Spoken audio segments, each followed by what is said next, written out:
How do we know only eligible voters are voting? We talked with election officials to learn more about how they make sure only eligible voters are casting votes. It all begins with voter registration, a process that is initiated at government offices, like when you get your driver's license. Eligibility starts with a voter registration application. On that application, you have to check the box that you're a U.S. citizen and that basically you meet all the other requirements to be able to register to vote. Some states require a photo ID to vote, while others allow different types of identification like a bank statement or a utility bill. About 36 states have laws requesting or requiring voters to show some form of identification at the polls. You also have to give us a Florida driver's license number, a Florida ID number, or the last 4 years social. That's where the state then steps in because they use that applicant's information to verify that that voter is in fact who they say they are. Then the Department of State has other credible sources that they use to verify the different information.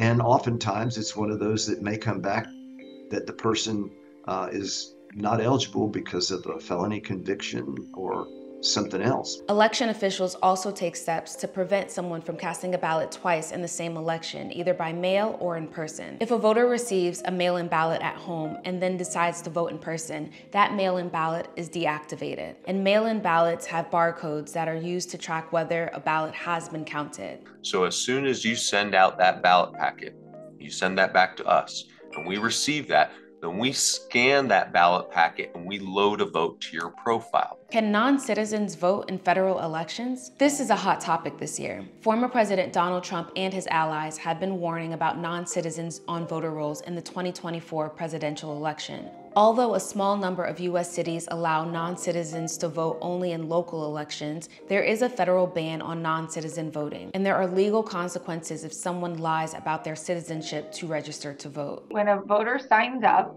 to registers to vote, they have to check the box under penalty of perjury that they are a United States citizen. People who are not U.S. citizens do not have the opportunity to vote. Those who are attempting to gain citizenship, if they ever cast a ballot, their hopes of becoming a U.S. citizen is forever gone. The risk is very high. The reward is very low for non-citizens to participate and vote.